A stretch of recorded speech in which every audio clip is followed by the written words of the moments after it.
So out of multiple options we can select only one option at a time.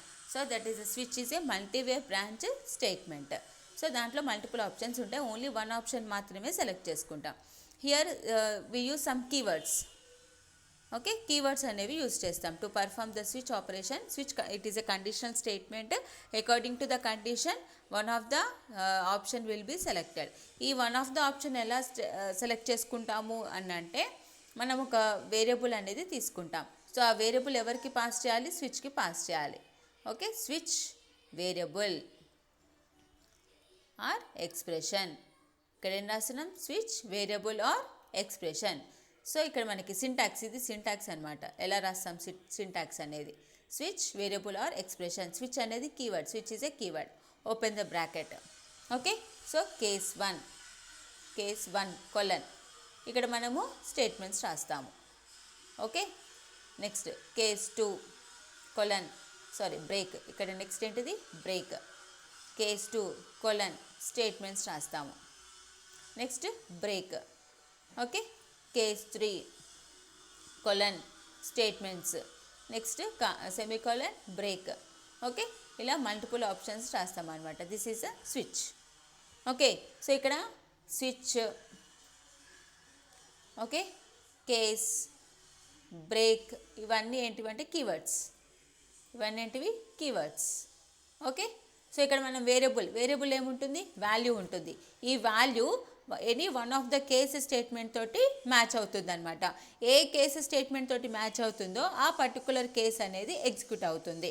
Not all the cases at a time, only one case at a time. Okay, for example నేను ఏదైనా value pass చేశాను అనుకోండి. So ఆ value అనేది ఈ variable, ఈ value, this variable contains that value. So ఆ value ఇక్కడ ఉన్న కేసు స్టేట్మెంట్స్ వాల్యూ తోటి మ్యాచ్ అవుతుందా లేదా చెక్ చేసుకుంటుంది.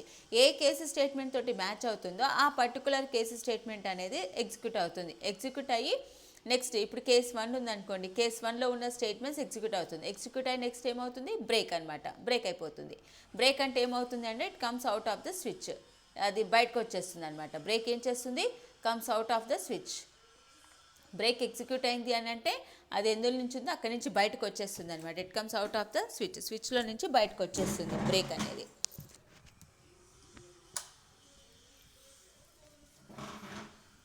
Okay, let we see again. ఇంకా డీటెయిల్గా మీకు చెప్తాను.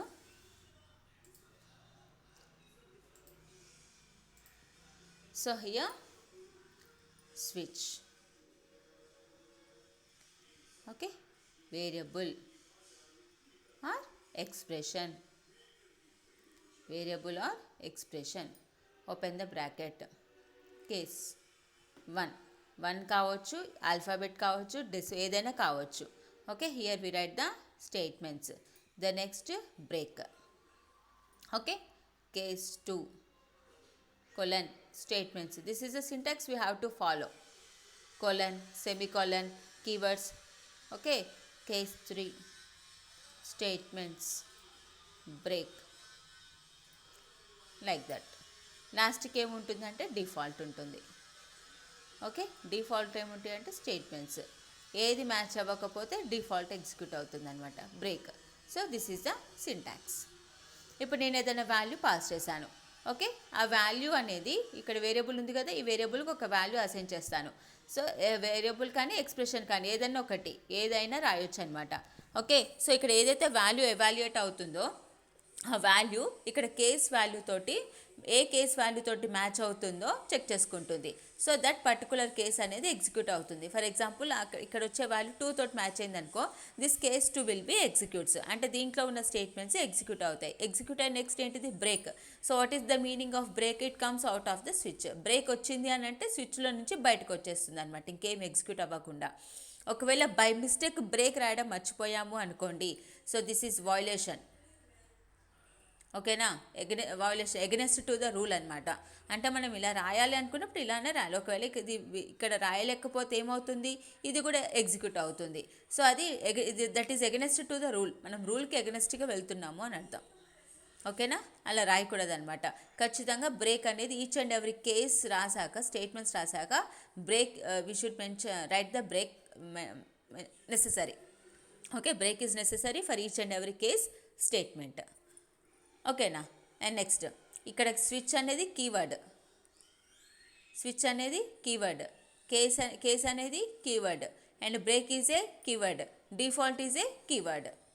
Okay, those are the keywords. Switch, case, break, default, these are the keywords.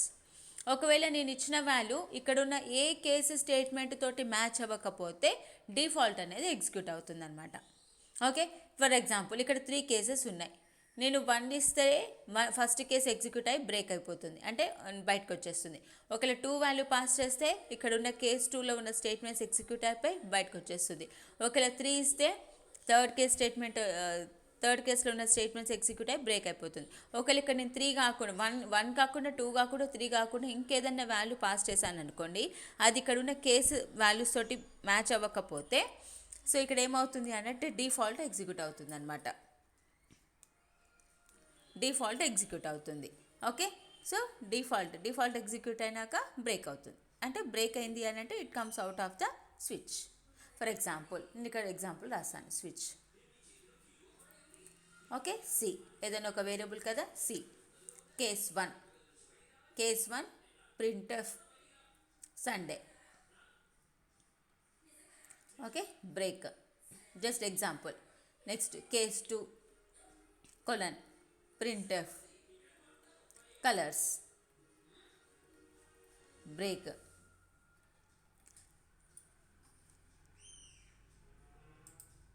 Next case 3 printf papers. Okay, break, like that. Case 4 printf notes. ఇలా నేను రాశాను. ఓకే, బ్రేక్ ఎన్ని రాశాను, 4 cases రాశాను, ఇలా రాశాను. ఓకే, ఇప్పుడు కేస్ 1లో ఒక స్టేట్మెంట్స్, కేస్ 2లో స్టేట్మెంట్స్, కేస్ 3లో స్టేట్మెంట్స్, కేస్ 4లో స్టేట్మెంట్స్ ఉన్నాయి. నా ఇప్పుడు నేను ఇక్కడ స్విచ్ ఎగ్జిక్యూట్ అవ్వాలి అని అంటే నేను ఒక ఫస్ట్ ఈ వాల్యూ అనేది నేను పాస్ చేయాలి. Okay, let the value be 4. What is my value 4. What is the C value here 4. ఇప్పుడు సి వాల్యూ 4 అంటే ఇక్కడ 4 అనే కేసు ఉందా, ఉంది, కాబట్టి కేస్ 4 ఎగ్జిక్యూట్ అవుతుంది అనమాట. So what is the case 4, notes. మనకు అవుట్పుట్లో ఏమొస్తుంది, నోట్స్ వస్తుంది. The next break. నెక్స్ట్ ఏంటిది, బ్రేక్ అంటే అయిపోయింది అనమాట. ఇక్కడ మనకి 4 ఆప్షన్స్ ఉన్నాయి. Case 1, case 2, case 3, case 4. Out of ఈ 4 ఆప్షన్స్లో మనకి కేస్ 4 అనేది ఎగ్జిక్యూట్ అయిందనమాట. Okay, the next break. ఇంకా బయటకు వచ్చేస్తుంది మనకి, నోట్స్ అని ప్రింట్ అయిపోయి బయటకు వచ్చేస్తుంది. ఓకే, లేదు ఇప్పుడు నేను ఇంకో వాల్యూ పాస్ చేస్తాను. నెక్స్ట్ టైం ఇంకో వాల్యూ పాస్ చేస్తాను. Let it be 3. What is my input here 3. ఇక్కడ మనం పాస్ చేసే వాల్యూ ఏంటిది 3, that is the input. So ఏది మ్యాచ్ అవుతుంది, కేస్ 3 మ్యాచ్ అవుతుంది. So what is answer here, papers. So papers అని వస్తుంది మనకి అవుట్పుట్లో, పేపర్స్. ద నెక్స్ట్ బ్రేక్ అంటే it comes out of the switch, out from the switch, బయటకు వచ్చేస్తుంది. ఓకేనా. నెక్స్ట్ ఇప్పుడు నేను 13 ఇచ్చాను. What is my input here 13. ఇప్పుడు సి వాల్యూ ఎంత 13 మ్యాచ్ అయ్యే కేసు ఉందా ఇక్కడ, లేదు కాబట్టి it does not execute anything. ఓకేనా. If case value does not matches to the given value, మనం ఇక్కడ ఇచ్చిన వాల్యూ 13 మీద పాస్ చేసేది, ఈ పాస్ చేసిన వాల్యూ ఇక్కడ ఉన్న కేస్ వాల్యూస్ తోటి మ్యాచ్ అవ్వకపోతే అది ఎగ్జిక్యూట్ అవ్వదు, it does not execute anything అనమాట. సో అందుకోసమే మనం ఏం చేస్తాము అంటే ఇక్కడ డిఫాల్ట్ రాస్తాం. డిఫాల్ట్ ప్రింట్ఎఫ్ నథింగ్, ఏదో ఒకటి రాస్తున్నాను, నథింగ్. ఓకే, బ్రేక్ రాసినా రాయకపోయినా నెక్స్ట్ అది స్విచ్ నుంచి బయటకు వచ్చేస్తుంది. డిఫాల్ట్కి బ్రేక్ అనేది ఆప్షనల్, కేసెస్కి మాత్రం బ్రేక్ అనేది మ్యాండటరీ. ఓకేనా. ఇప్పుడు నేను ఇన్పుట్ ఇచ్చాను అనుకోండి, ఇప్పుడు నేను 1 ఇన్పుట్ ఇస్తే నాకు సండే వస్తుంది అవుట్పుట్లో. ఓకే, 1 ఇన్పుట్ ఇస్తే సండే వస్తుంది అవుట్పుట్లో. ఒకవేళ నేను 2 ఇన్పుట్ ఇస్తే కలర్స్ వస్తుంది అవుట్పుట్లో. ఒకవేళ నేను 3 ఇస్తే పేపర్స్ వస్తుంది. ఒకవేళ 4 ఇస్తే నోట్స్ వస్తుంది. ఈ 1, 2, 3, 4 కాకుండా నేను ఏ ఇన్పుట్ ఇచ్చినా కానీ నాకు ఆన్సర్ ఏమొస్తుంది అంటే నథింగ్ అని వస్తుంది ఆన్సర్. ఎందుకంటే నేను ఇక్కడ డిఫాల్ట్లో నథింగ్ అని రాశాను కాబట్టి నథింగ్ అని వస్తుంది. మనం ఏది రాస్తే అది వస్తుంది. Okay, so if I give the input 1, so what I get the answer Sunday. If I give the input 2, what I get the answer colors. If I give the input 3, what I get the answer in the output papers. If I give the input 4, what I get the answer notes. Okay. So 1 2 3 4 కాకుండా నేను ఏ input ఇచ్చినా నాకు answer ఏమొస్తుంది, అవుట్పుట్లో nothing అనే వస్తుంది అనమాట. 5 కానీ 6 కానీ 7 కానీ 8 కానీ పాజిటివ్ వాల్యూ కానీ నెగిటివ్ వాల్యూ కానీ ఏ ఇంటీజర్ వాల్యూ ఇచ్చినా కానీ except 1 2 3 4, so the default will be executed, అది మనకి నథింగ్ వస్తుంది అనమాట అవుట్పుట్లో.